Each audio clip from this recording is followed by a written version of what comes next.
El Partido Popular sumaría 46 escaños y ganaría las elecciones de Andalucía, según la encuesta de Amalgama Métrica para Voz Populi que publicamos a falta de una semana para los comicios. Lo más llamativo es que el PP de Juanma Moreno sumaría más que el Partido Socialista de Juan Espadas y los dos partidos de la izquierda, Por Andalucía y Adelante Andalucía, es decir, sumaría más que toda la izquierda junta. Sin embargo, el PP también cae 2 escaños con respecto a nuestra última encuesta, mientras que Vox no para de progresar y sumaría ya 22 asientos en el Parlamento andaluz. Además, también hablamos de economía y hablamos de lo que ha pasado con esa ruptura de Argelia y todas las consecuencias que tiene para España, además de la elevada inflación con la cesta de la compra y con el precio del petróleo que siguen por las nubes. Por último, entrevista con José Luis Martínez Almeida, el alcalde de Madrid, que repasa la actualidad del Partido Popular. Esto es Barra Libre, comenzamos.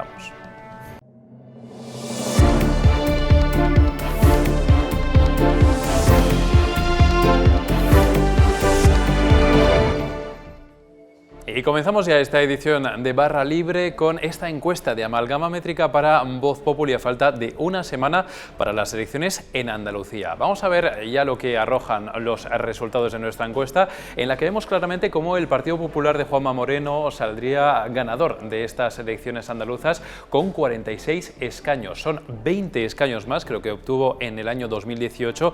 Eso sí, son 2 menos que en la encuesta de Voz Populi del pasado mes de mayo. Una victoria holgada con respecto al Partido Socialista, que se quedaría solo en 29 escaños. Si nos fijamos en lo que ocurre en la derecha del espectro político, vemos también cómo Vox obtendría 22 escaños. La formación de Macarena Olona pasaría de 12 a 22 y, al contrario de lo que ocurre con el Partido Popular, sí que seguiría subiendo con respecto a la última encuesta de Amalgama Métrica que realizamos en el mes de mayo y en la que se quedaba en 20 escaños.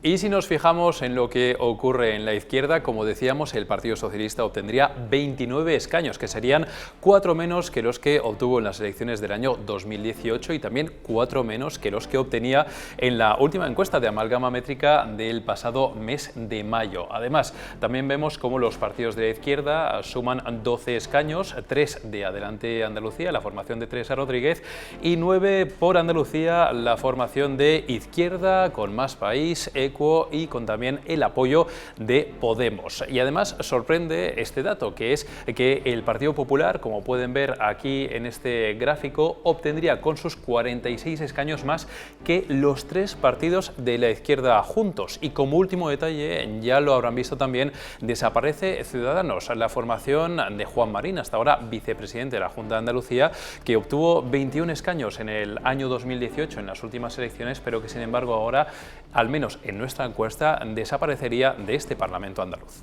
Y ya hemos visto cómo quedaría el arco parlamentario y también les vamos a ofrecer otros datos, como por ejemplo las votaciones por municipios que vemos en el siguiente grafismo. Vemos, por ejemplo, es muy llamativo que en los pequeños municipios, los de menos de 2.000 habitantes, en general el partido más votado es el Partido Socialista, mientras que en los demás, en los municipios de más de 2.000 habitantes, en general el partido más votado es el Partido Popular. Hay pocos cambios en las demás formaciones. El único que vemos también es lo que ocurre en el caso de los municipios de más de 50.000 habitantes, donde en este caso es la formación de Adelante Andalucía la que sería la cuarta fuerza política y no la quinta, como sí que ocurre en los municipios más pequeños, donde es Por Andalucía la que es la cuarta fuerza política. Estos son unos cuantos de estos datos de la encuesta de Amalgama Métrica que, ya saben, tienen disponible en Voz Populi.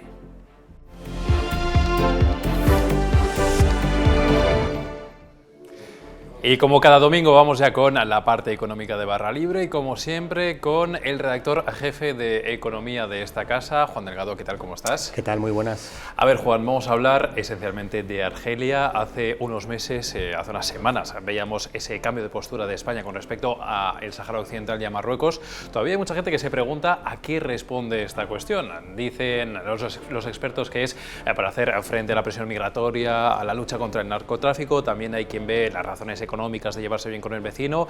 Hay quien dice que es para arreglar el desaguisado de Brahim Gali, e incluso las malas lenguas hablan de ese espionaje con Pegasus a los móviles de Pedro Sánchez y de Margarita Robles. Pero con todo esto, lo que está clarísimo es que aquí hay un desaguisado tremendo, porque Argelia esta semana ha roto relaciones con España, y esto es un golpe en general muy importante para nuestro país, y además que sabíamos que teníamos unas relaciones complicadas, pero España no sabía que iba a llegar hasta este punto la ruptura. Así es, hasta el punto de que, lo contamos aquí en Voz Populi este domingo, los empresarios, los que tienen intereses y los que se juegan mucho dinero en Argelia, ni siquiera sabían, ni sospechaban, ni se olían que podía Argelia anunciar o lanzar un comunicado de este tipo y romper las relaciones comerciales el mismo miércoles. Un día antes, el ministro de Exteriores coincidió en una cena con un importante empresario y con su consejero delegado de una gran empresa del IBEX. En esa cena se habló de Argelia, pero en ningún momento hubo ningún mensaje por parte del ministro en el sentido de que se esperara o de que el gobierno sospechara que Argelia tenía previsto anunciar alguna medida tan drástica de este tipo.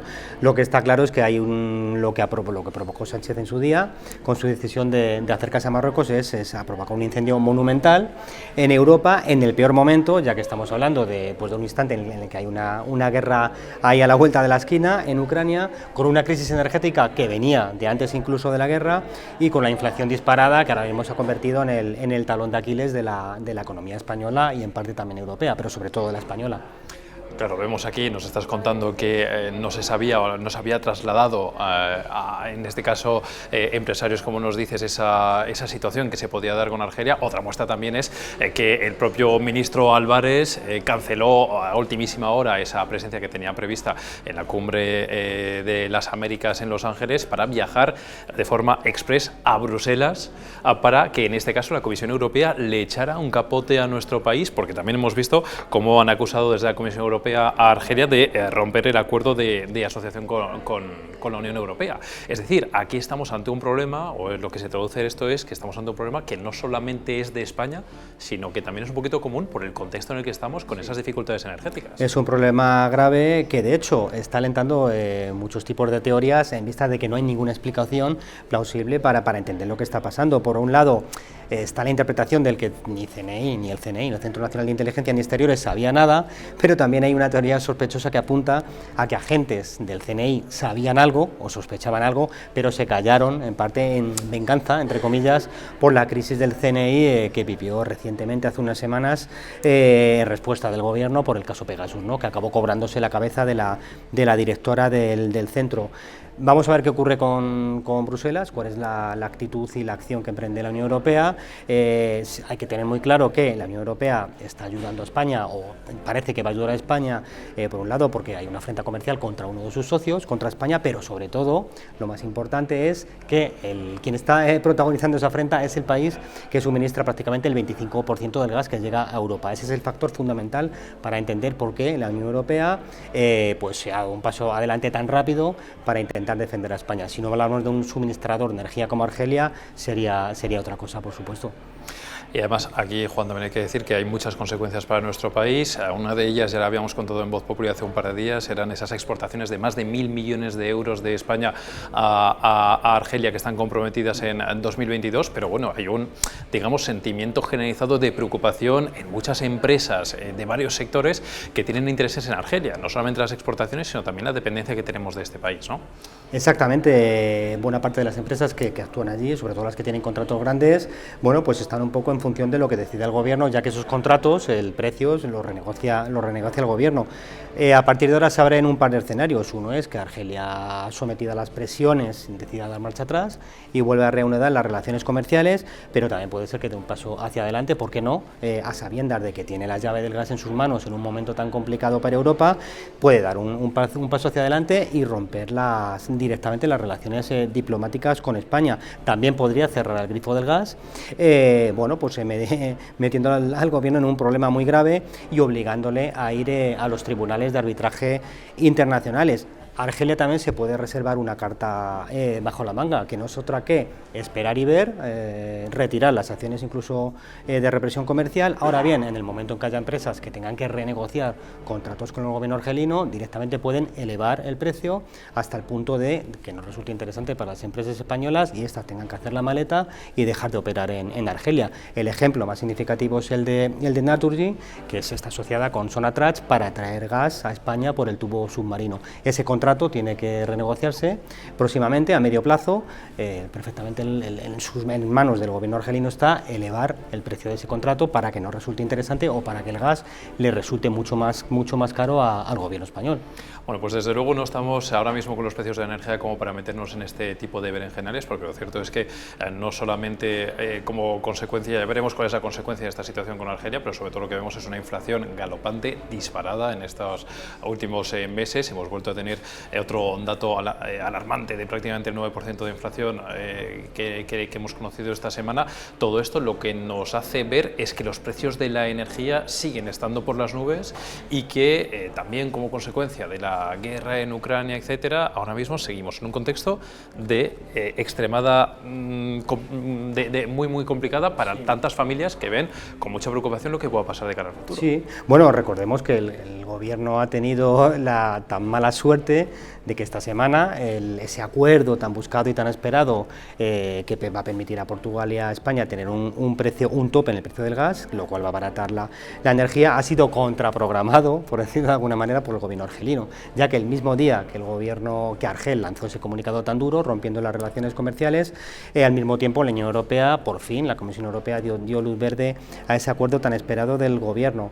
Este mismo viernes hemos conocido la estadística ampliada del IPC, la que publica el INE, y ahí vemos dos factores que hay que tener en cuenta y hay que vigilar mucho. Uno, se están produciendo ya esos efectos de segunda ronda, los llama así el Banco de España, que significa que están creciendo mucho los precios de la energía, siguen disparados. Un ejemplo es que los carburantes crecen a un ritmo del 29%, pero están creciendo muchísimo a nivel imparable el precio de los alimentos, la cesta de la compra. No hablamos de alimentos frescos, sino de alimentos que no son volátiles y que es más difícil que vuelvan a bajar. Nos movemos en niveles de hace 28 años, de hace casi 3 décadas. Otro fenómeno que se está viviendo es que la salida de esta crisis inflacionaria se está postergando cada vez más.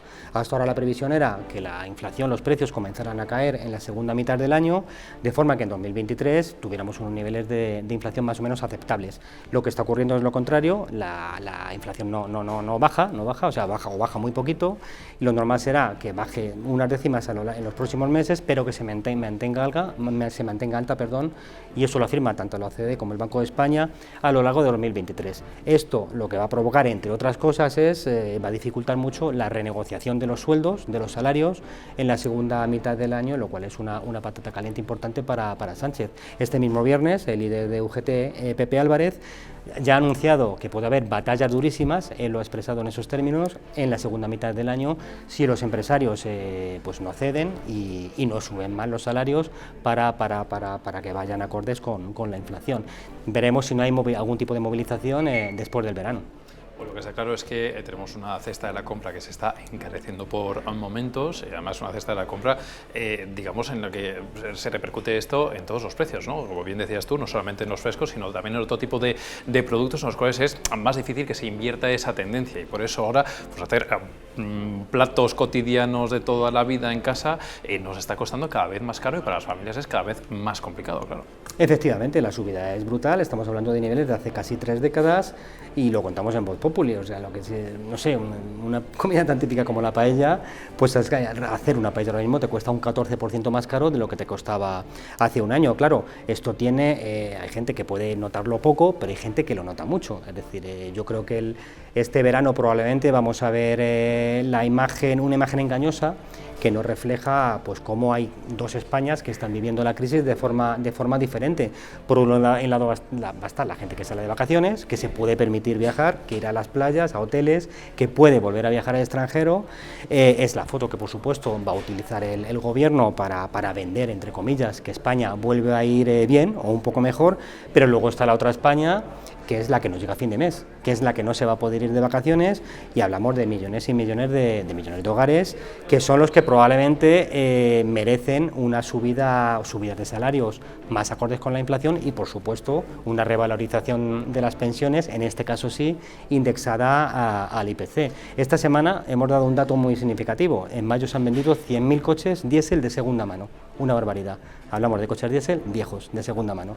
Esto obedece no solo a que hay pocos coches nuevos, sino a que sobre todo lo que no hay es dinero para comprarlos. Esto me lleva al siguiente dato, porque es verdad ese dato que cuentas de la compra de coches diésel viejos, pero claro, decías, muchas familias no se van a poder ir de vacaciones este verano por la inflación, por la elevada cesta de la compra, por lo que les cuesta, pues en definitiva, alimentarse, pero también está luego la otra pata de por qué no se pueden ir de vacaciones, que es que está la gasolina por las nubes. Tenemos los carburantes que están ahora mismo por las nubes.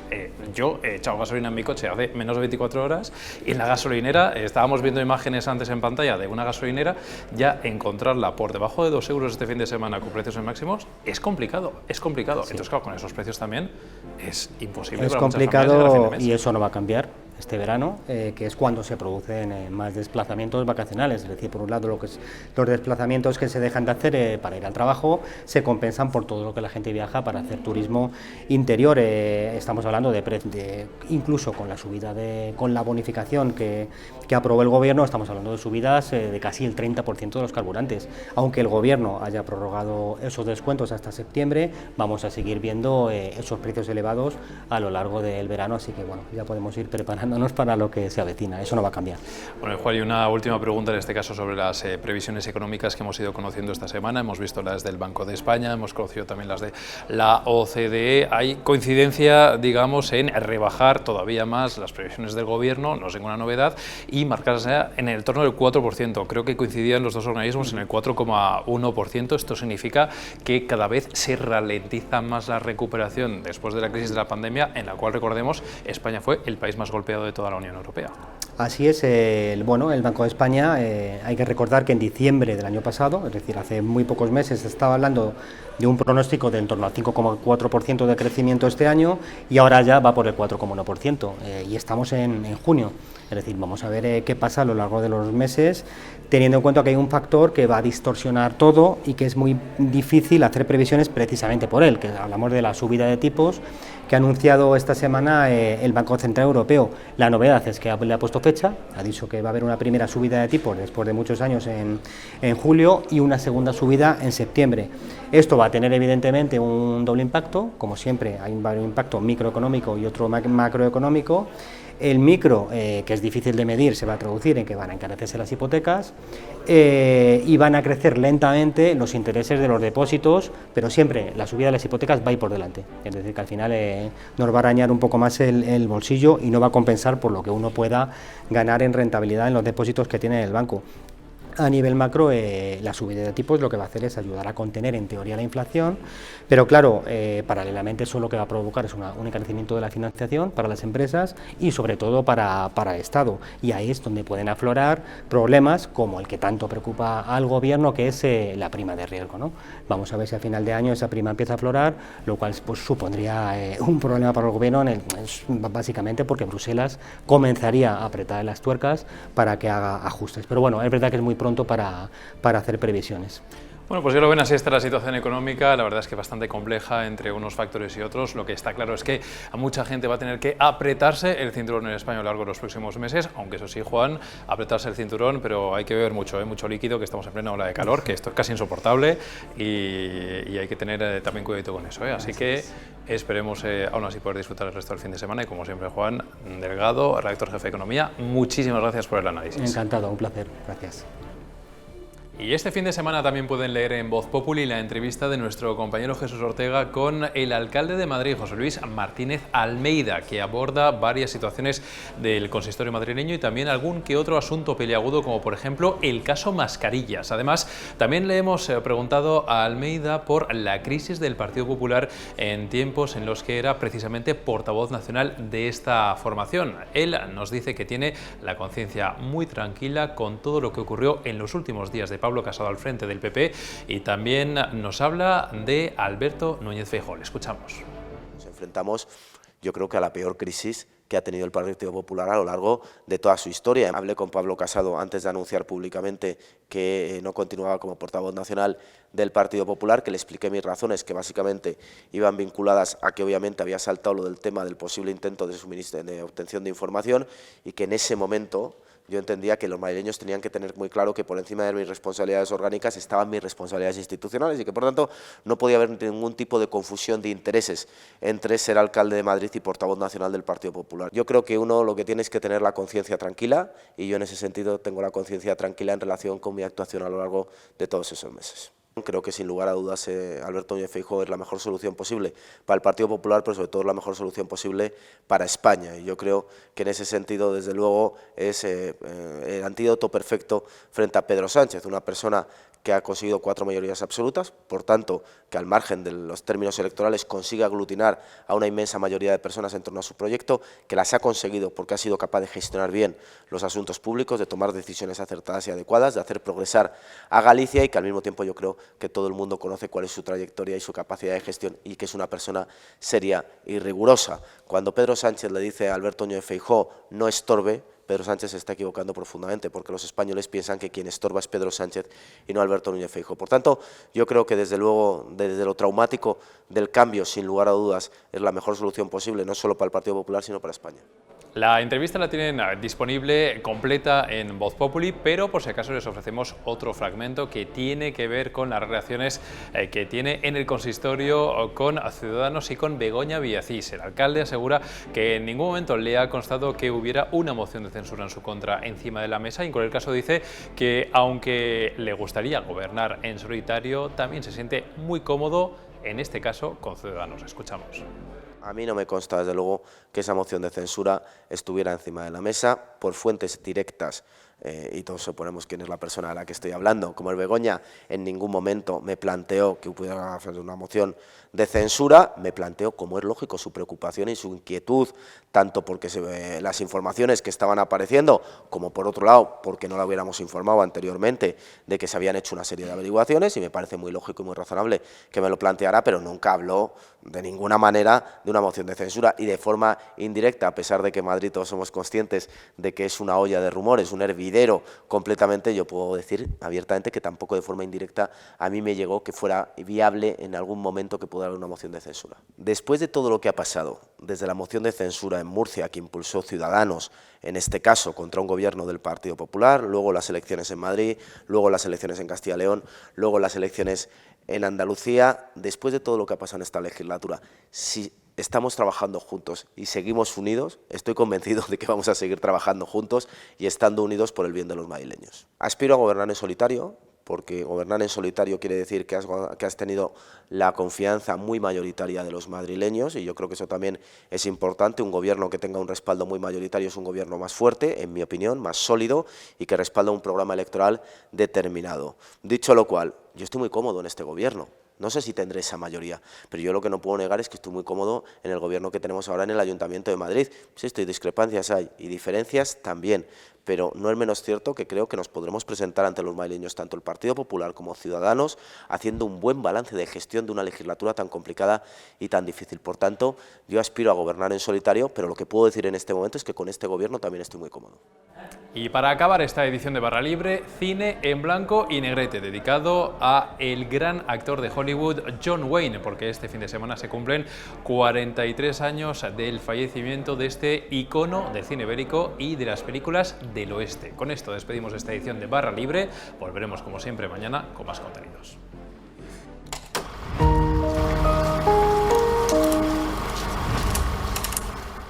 En una visita a la Universidad de Harvard, un alumno preguntó a John Wayne si creía que su rostro era el reflejo del sueño americano. Wayne respondió: procuro mirarlo lo menos posible, la verdad. Hoy sábado se cumplen 43 años del fallecimiento de John Wayne por un cáncer de estómago, y para los que amamos el cine, este actor siempre merece un homenaje. En Cine en blanco y negrete recuperamos su figura a través de un clásico de John Ford, El hombre tranquilo. Ya iba siendo hora de que en este programa hablásemos de una película de John Ford. ¿Y qué mejor que esta obra maestra? El hombre tranquilo narra el regreso de Sean Thornton a Innisfree, su tierra natal en Irlanda. Thornton abandona los Estados Unidos repleto de angustia y culpa por haber matado a un hombre en una pelea de boxeo. El personaje de John Wayne vuelve al hogar de su infancia en busca del sosiego y la paz. Su regreso no será fácil, pues chocará con las costumbres del pueblo, tan arraigadas como el más viejo de los árboles. Allí, Thornton encuentra el amor en la bella y ruda Mary-Kate Danaher, Maureen O'Hara, cuyo hermano se enfrenta a Thornton desde el primer momento. A nuestro hombre tranquilo no le quedará más remedio que utilizar los puños nuevamente para hacerse respetar. Como le ocurre al personaje de John Wayne, muchas veces uno vuelve a Innisfree sin saber muy bien por qué. Esperamos encontrar algo en esos viajes a nuestro pasado, algo que el presente no nos concede. John Ford sabe contarlo con esa sencillez tan compleja como ocurre en las buenas novelas y las bellas canciones en idiomas que no entendemos. Cuando uno vuelve a ver El hombre tranquilo, es decir, cuando uno vuelve a Innisfree, deja a un lado las atribulaciones diarias, regresando a un mundo de sencillez solo al alcance de aquellos para los que la infancia es la verdadera patria. En Innisfree se bebe cerveza en los bares, se conversa, se disfruta del verde manto que inunda aquellas tierras irlandesas y el amor es una cosa seria. Volver a Innisfree es como volver al pueblo, cosa que en los tiempos que corren cada vez es más habitual. Creo que una de las principales motivaciones de la gente es volver a abrazar lo sencillo tras una sobredosis de abundancia. Después de tanto tiempo de aspirar a grandes sueños y buscar experiencias sublimes cada semana, uno quiere volver a saborear un cocido, una conversación trivial a la puerta de casa o poder mirar al cielo y que todavía se vean las estrellas.